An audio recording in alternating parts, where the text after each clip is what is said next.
Buenos días, bienvenidos al consultorio, un programa en línea que se transmite martes y jueves a las 9:30 horas por prensalibre.com. Soy Cristian Dávila y hoy me acompaña el experto en finanzas personales César Tánchez, quien nos va a hablar cómo ahorrar e invertir. Gracias, César, por estar acá, bienvenido. Muchas gracias por la invitación, aquí estoy a las órdenes para poder aprender juntos este emocionante tema de las finanzas personales. Gracias. César Tánchez es mercadólogo con diversos cursos y diplomados obtenidos en Inglaterra, Uruguay, República Dominicana, Panamá, Estados Unidos y México. Además es técnico en comercio internacional y obtuvo un certificado que lo acredita como maestro en finanzas personales. Actualmente es director comercial de Central de Negocios, corredora de seguros. Así que tenemos un invitado de lujo para este tema. Y si usted tiene alguna consulta específica sobre el tema de hoy, puede hacerla a través de las redes sociales de Prensa Libre. En Facebook encontrará una imagen que dice el consultorio, pero también puede hacerlo por Twitter con el hashtag #elconsultoriopl, porque en breves instantes nuestro invitado las responderá. César, pues para empezar a hablar, porque anteriormente estábamos comentando que ahorrar puede parecer un tema muy básico y muy elemental, pero muy pocas veces sabemos el concepto o la definición que realmente conocen los profesionales. ¿Qué es ahorrar?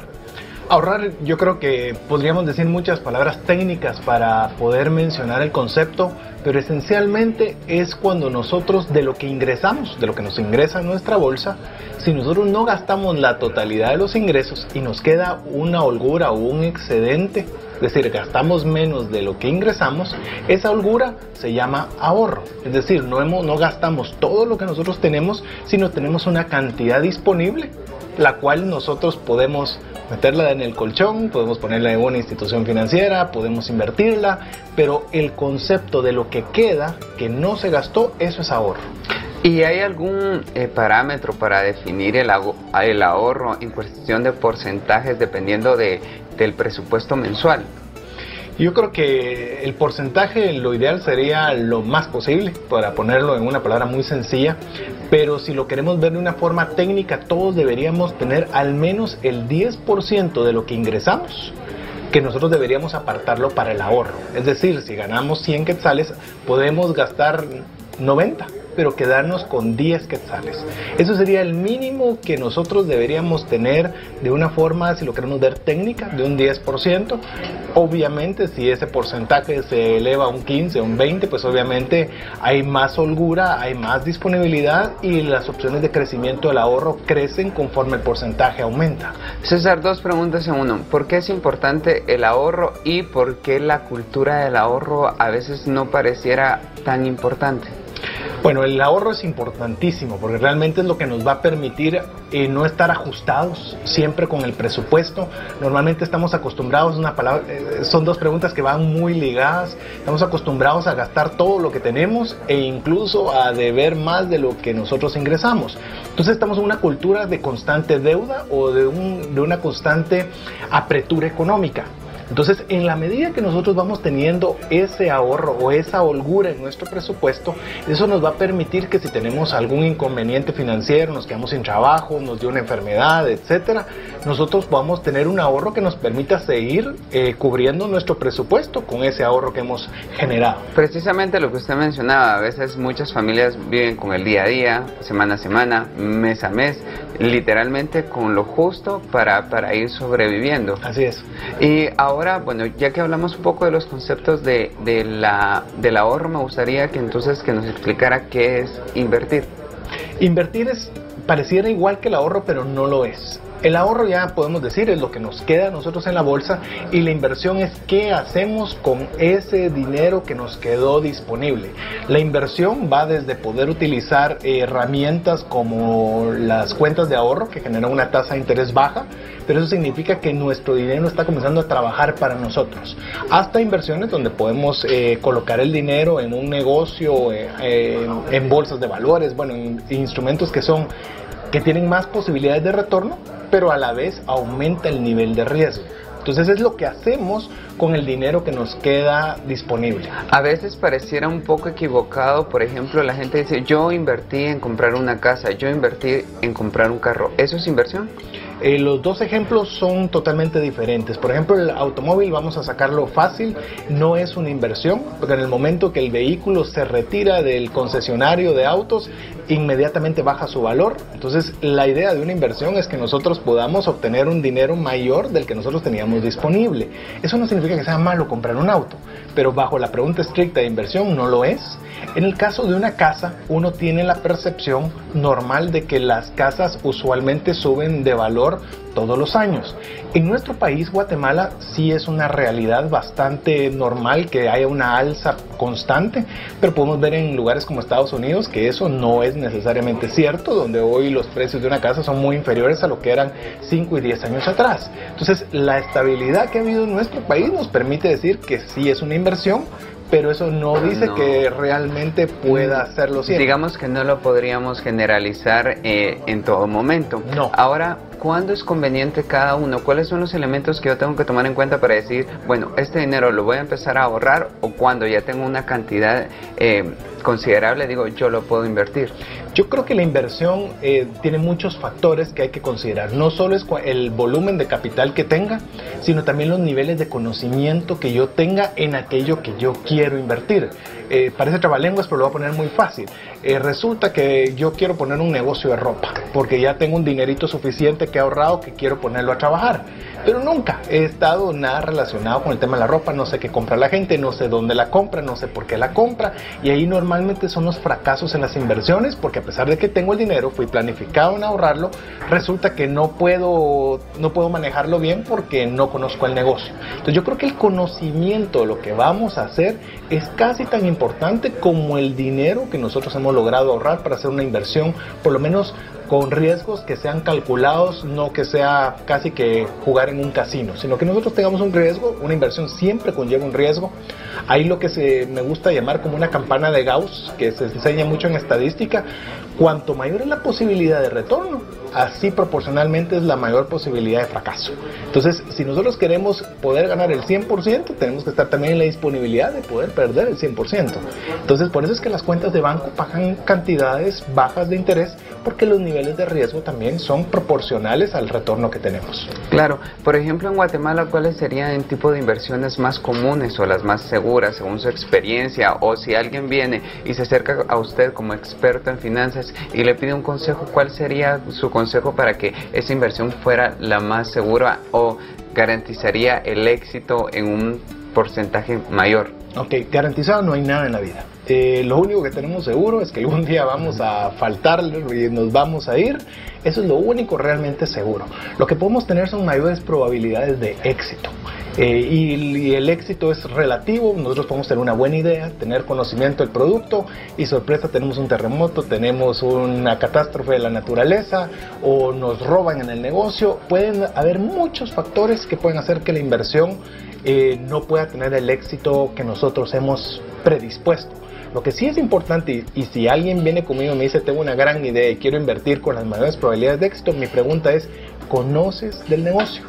Porque muchas veces alguien que está trabajando día a día, yo qué sé, de mesero, en un lugar que vende ropa, lo que sea, comienza a tener contacto con clientes, comienza a tener contacto con proveedores, comienza a ver oportunidades que se pueden dar, y cuando estas oportunidades se dan, ahí es donde realmente uno puede decir, esta idea va bien encaminada y tiene posibilidades de poder tener las mayores probabilidades de éxito.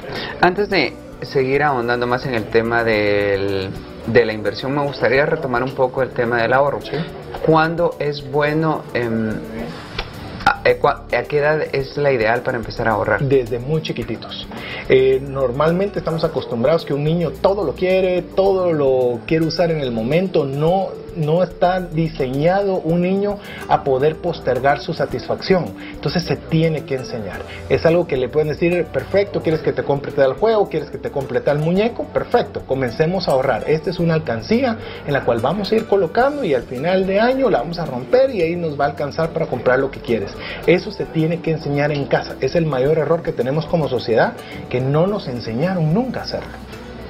Otra pregunta, ¿cómo garantizo que mis ahorros van a estar seguros? Porque anteriormente usted me decía que no necesariamente tenemos que ahorrar en un banco, pero digamos que el banco es, aunque sea un poco más lenta o más baja la tasa de interés, mis ahorros van a estar más seguros. Esa pregunta la vamos a resolver después de nuestra primera pausa. Sigan con nosotros en el consultorio porque está con nosotros el experto en finanzas personales César Tánchez, quien nos está hablando cómo ahorrar e invertir. Les recordamos que si tiene alguna duda puede hacerla a través de las redes sociales de Prensa Libre. Ya volvemos. Hola, te saluda César Tánchez y tengo una pregunta para ti. ¿Te gustaría ir más rápido y más lejos en tus finanzas? ¿Te gustaría tener finanzas saludables y mantenerte así? Esa es la razón por la cual te animo a que tú puedas profundizar 5 pasos para una vida abundante y feliz a través de leer este libro con el mismo nombre, Más rápido y más lejos en sus finanzas. Estoy convencido que este libro te ayudará a establecer tu propósito, a liberarte de gastos y de deudas y de muchas herramientas que serán importantes para que puedas tener una vida abundante y feliz. Puedes adquirir este libro en las principales librerías de Guatemala y si tú vives fuera de las fronteras de nuestro país, puedes hacerlo a través de Amazon en versión digital o en versión física. Espero que tú puedas disfrutar de esta experiencia para tener una vida abundante y feliz. Vuelta en el consultorio con el experto en finanzas personales César Tánchez, quien nos está hablando acerca de cómo ahorrar e invertir. Antes de irnos a la pausa dejamos la pregunta en el aire sobre cuál era la forma de ahorrar más segura. Sí, definitivamente el sistema bancario es una de las formas más seguras de hacerlo. Obviamente hay temas mundiales, incluso nacionales, donde hemos tenido algún tipo de inconveniente en este aspecto, pero llamémosle las cuentas de ahorro básicas. No tuvieron ningún tipo de repercusión, fueron otros títulos, otro tipo de instrumentos que fueron los que tuvieron algún tipo de problema, pero llamémosle los instrumentos básicos casi no tienen problema. Y dentro de todo la banca nacional, estoy hablando de Guatemala específicamente, es una banca muy sólida, realmente es un ejemplo incluso para instituciones de primer mundo. Entonces, si nosotros no queremos tener ningún tipo de sobresalto, sí es una de las vías más seguras de poder tener los centavitos que uno está ahorrando.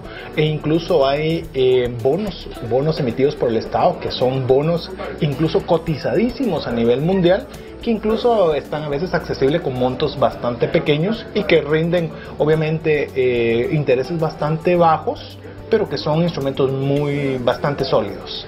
A veces usted me comentaba fuera de cámara que la forma más rápida de ahorrar es gastar menos.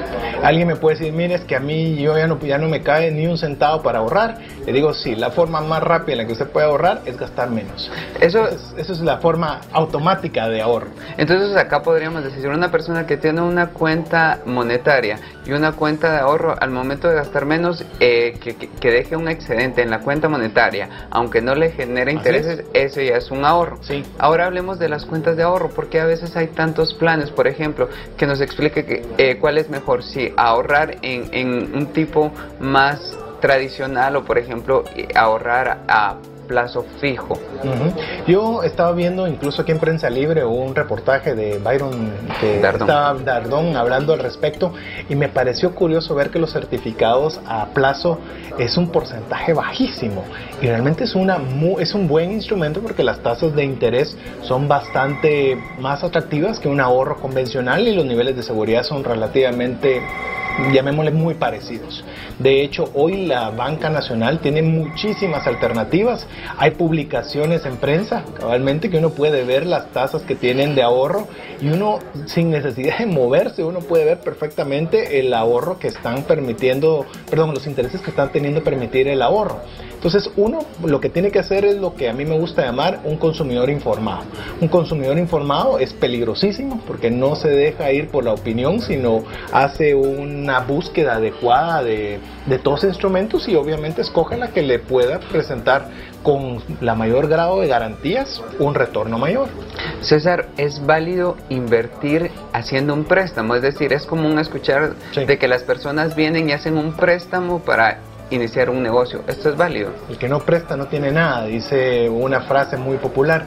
Yo tengo una opinión dividida al respecto. Obviamente sí es importante a veces tener un financiamiento que le permita a uno ese tipo de plataforma o palanca financiera para poder crecer. es una situación que se da todos los días, es un giro de negocios normal, pero si es una persona que está empezando, que todavía no tiene el conocimiento de cómo se va a comportar el mercado, si el producto es como él lo esperaba, etcétera, yo les recomiendo no hacerlo de esa forma y mucho menos con instrumentos que tienen tasas de intereses muy altas, porque el nivel de riesgo es muy fuerte. Inclusive le diría, le fue muy bien, usted lo hizo muy bien, recuperó lo de su préstamo, lo pagó, le quedó superávit y compra más producto, que no se vuelve una carta, como un juego de naipes, en el cual una vez le sale, pero con una vez que no le salga el negocio, compromete toda su situación financiera. Entonces yo le diría que siempre con la inversión es bueno, pero debe ser una persona cauta.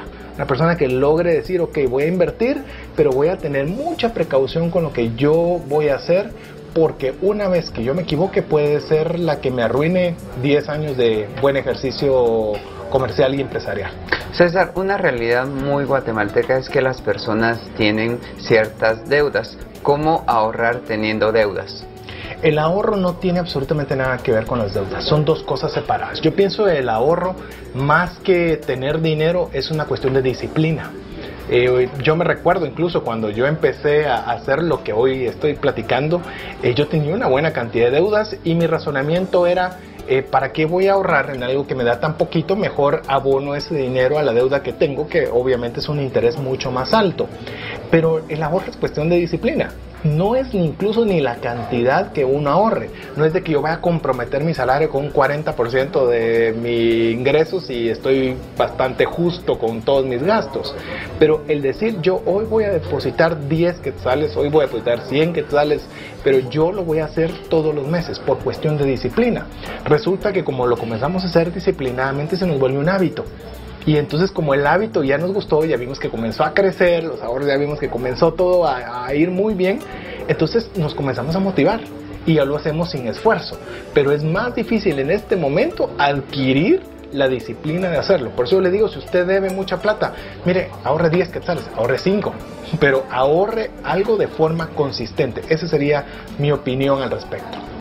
César, nos consultan si los fondos de pensión o los fondos destinados a la educación universitaria son un tipo de ahorro o no, y cuál sería la diferencia entre el ahorro tradicional.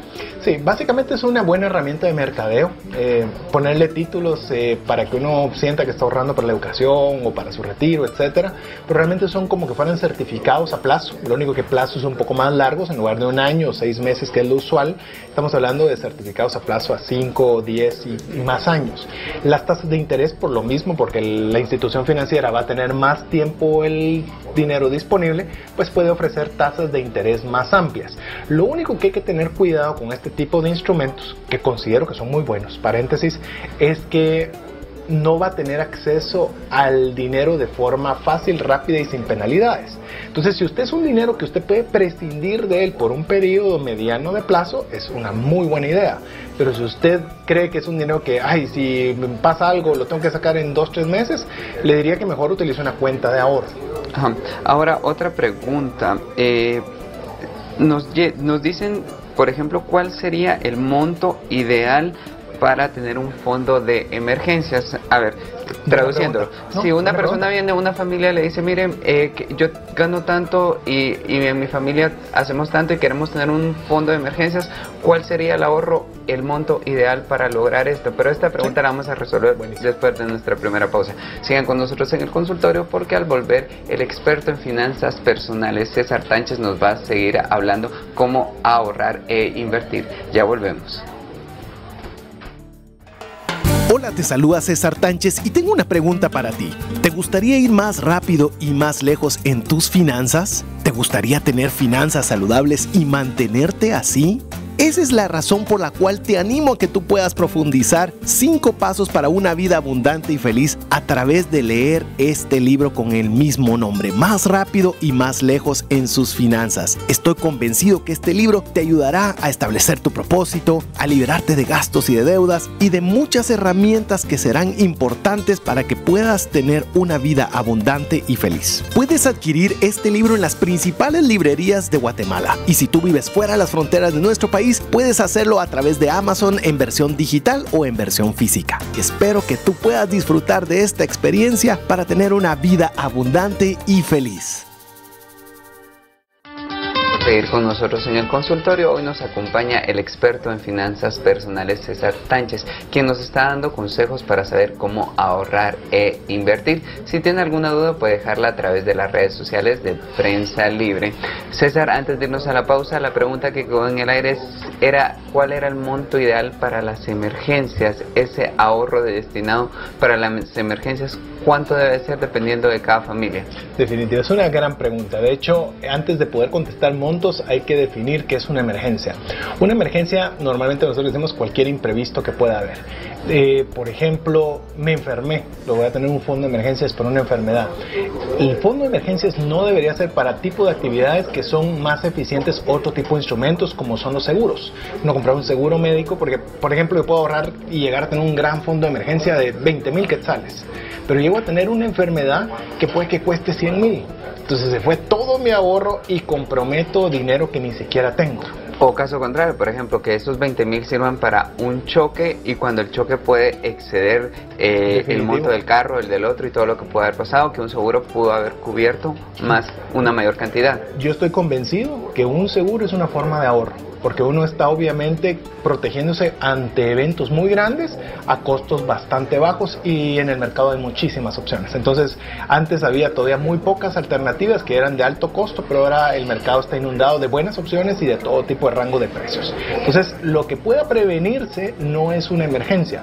Inclusive alguien me puede decir, sí, mire, pero las llantas, no, las llantas tienen un periodo de tiempo en el cual se deben cambiar y uno lo puede premeditadamente ahorrar. Una emergencia es algo que no lo tenemos contemplado. Estamos en la calle y hubo una manifestación y en la manifestación vinieron y nos rompieron los vidrios. Eso no vamos a armar un seguro para eso. Tenemos ciertas cosas que no se pueden. Entonces, ante esas, nosotros deberíamos formar un fondo de emergencia. El ideal mínimo que deberíamos poder tener es tener un mes equivalente a nuestro presupuesto. Con nosotros tener eso significa que si por cualquier causa puedo yo quedar enfermo, pero imagínense que es un empresario, significa que no puede ir a trabajar y no va a generar los ingresos que venían producto de su trabajo. Entonces, como mínimo tener un mes de ingresos. Ideal poder llegar eso hasta los 6 meses, que eso sería un colchón bastante amplio como para que nosotros podamos tomar un giro de acción sin vernos con la soga en el cuello. Ahora retomemos el ahorro. Gracias a las personas que nos están dejando sus consultas a través de las redes sociales de Prensa Libre, como lo hizo Gladys Smith, quien nos dice: yo creo que es mejor invertir que ahorrar, ya que los bancos pagan pocas tasas de interés. ¿Qué tan cierto es esto? Yo creo que las tasas de interés son acordes al nivel de riesgo que están ofreciendo. Sin embargo, la inversión definitivamente siempre debería tender a tener retornos más grandes, pero volvamos a tener cuidado con esto. Es algo que nosotros podamos manejar, que algo nosotros que podamos conocer, porque de lo contrario estamos arriesgando más. Entonces sí es cierto que puede tener más retornos, pero el nivel de riesgo de exposición es más grande. ¿Qué significa eso? ¿Que lo estoy desmotivando a que invierta? No. Pero obviamente que esté consciente de que hay una correlación entre retorno y riesgo. ¿Qué tan conveniente es ahorrar en familia? Porque digamos que un ahorro personal, el monto va a ser menor, pero por ejemplo, si se ponen de acuerdo papá, mamá y los hermanos, el monto del ahorro va a ser mayor. Pero ¿qué tan conveniente es esto? Yo le voy a dar mi opinión. Creo que no es una buena herramienta de hacerlo, porque tendrían que ser montos demasiado grandes como para que representativamente tengan un mejor retorno a través de una tasa de interés, y se están metiendo a problemas familiares. Recuérdense que una cosa son los problemas que ya per se pueden tener en una familia, pero cuando le agregamos el factor dinero, puede meterse en más problemas de lo que el retorno pueda darle. Esa es mi opinión. Si alguien me preguntara a mí si lo hiciera, mi respuesta sería: no lo haga. Ahora lleguemos al punto de la inversión. También muchas personas entre amigos o familiares deciden: bueno, yo tengo cierto capital, vos tenés cierto capital, entonces deseamos invertir juntos. La inversión con socios, ¿cómo la recomiendas? Sí, yo creo que la mayoría de empresas que se dan por un nivel de confianza. Entonces va a ser normalmente entre familiares o amigos, en los cuales pues obviamente tenemos un nivel inicial de confianza, una buena idea. y lo podemos arrancar. Yo le puedo decir que cuando usted invierte con familia o cuando tiene un negocio con familia, no solo está arriesgando capital, está poniendo también en riesgo las relaciones familiares e interpersonales. No es lo mismo cuando somos dos socios, como podría ser nuestro caso, por poner un ejemplo. Si algo no me parece, lo digo muy claro, y viceversa. Pero si se trata de un hermano, de un papá, de un hijo, no se puede decir de la misma forma. Aunque el hijo sea el dueño, pero está el papá le puede decir, ¿qué te crees? Y yo soy tu papá. Bueno, hay relaciones interpersonales que se ponen en juego. No digo no lo haga, no lo digo sí lo haga.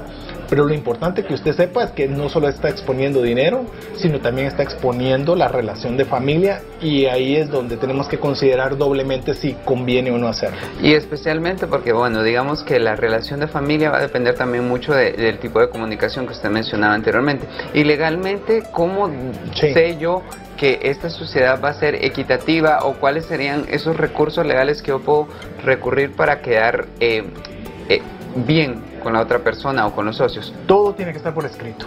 Definitivamente, yo creo que hay mucha informalidad en el tema de las sociedades, que nos juntamos, establecemos. Cuando digo informalidad, no digo que no tengan su patente, que no paguen sus impuestos, sino me refiero a la informalidad de que comenzamos a platicar cosas entre nosotros, pero no están plasmadas en un papel.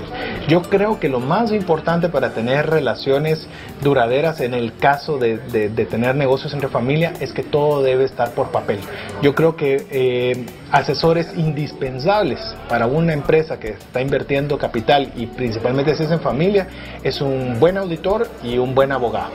No porque estoy pensando hacerle daño, o equivocadamente cuando nosotros hablamos de abogados se nos paran los pelos porque hay problemas. No, lo podemos hacer preventivamente, de que nosotros establezcamos cómo son las condiciones, porque sucede mucho, por ejemplo, que somos socios y yo llego a faltar. Entonces viene mi esposa, que no tiene conocimiento del negocio, no sabe cómo, y comienza a querer tomar decisiones, más si tienen un mayor porcentaje entre la sociedad. Entonces todo eso se puede hacer a través de acuerdos, a través de actas, a través de instrumentos financieros, que es otra historia totalmente diferente, pero sí hay formas en las que nosotros podamos tener la menor cantidad de roces interpersonales, poniéndolo todo por escrito. Ahora, para ir cerrando el programa, las últimas dos preguntas. La primera, en Guatemala, ¿qué opciones hay para que una persona decida, bueno, ya trabajé durante toda mi vida y voy a jubilarme? ¿Qué opciones hay para tomar esa decisión y ser económicamente independiente? Es una pregunta interesante. En Estados Unidos y en muchas instituciones de primer nivel existen programas definidos para eso. Incluso han tenido sus problemas porque han estado indexados a bolsa, y la bolsa en los últimos años no ha tenido los rendimientos que se habían proyectado en los años productivos. En Guatemala básicamente es de que nosotros agarremos ese capital y o lo pongamos a trabajar, o tengamos en una institución que a través del interés nos permita tener la renta mensual que necesitamos. Recordemos que si nosotros logramos hacer eso y ya no tenemos la carga de los hijos, pues o no deberíamos tener la carga de los hijos, ya no hay colegios, ya no hay muchos gastos, que aunque la cantidad mensual sea menor, en teoría nos debería ser suficiente si hemos sido diligentes durante los años productivos. Yo creo que más importante que hacer a los que ya están en ese momento, le diría a los que todavía no han hecho nada para llegar a ese momento. Si usted tiene 20 años, tiene 30 años, pues tiene una buena cantidad de años productivos para poder comenzar a ahorrar, para que cuando usted llegue a ese momento, pues no solo lo que le puedan liquidar si usted está en relación de dependencia, sino lo que tenga ahorrado, usted pueda tener un capital suficiente para que ya no tenga al menos que trabajar por necesidad de dinero, sino que trabaje porque a usted le gusta y lo mantiene activo. Ahora, para finalizar el programa y a manera de resumen para las personas que nos acaban de empezar a sintonizar, me gustaría que nos diera cuáles son sus consejos para ahorrar y cuáles son sus consejos para saber que es el momento de invertir. Perfecto, yo digo que ahorrar es un buen momento siempre. Es más, no lo deje para mañana. Mi consejo es usted ahorre siempre. Siempre. Ya le dije que puede gastar menos y es una buena forma en la que usted va a empezar a ahorrar, y aunque sean 10 quetzalitos, pero hágalo de forma consistente. Eso es lo más importante. Si usted ahorra este mes 10 y ahorra el otro mes no ahorra y el siguiente lo saca, eso no es ahorrar. Hágalo de forma consistente. Inversión, cuando usted va a invertir, que sea un capital que usted esté dispuesto incluso a perder. Que usted diga, ok, Si pierdo y no me sale el negocio, no me va a desajustar mi presupuesto. Ese es el momento en el cual para mí es la mejor forma en la cual usted puede invertir. Cuando usted puede decir, ok, sabemos que hay un riesgo, pero es un riesgo calculado. Ese es al menos lo que yo le recomendaría a los amigos si me lo preguntaran. Gracias, César, pues me parece perfecto este programa porque creo que resolvimos todas las dudas y a las personas creo que les dimos bastantes consejos para saber en qué momento ahorrar e invertir. Gracias por estar acá. Muchas gracias por la invitación, Cristian, y estoy a las órdenes en lo que pueda hacerles útil.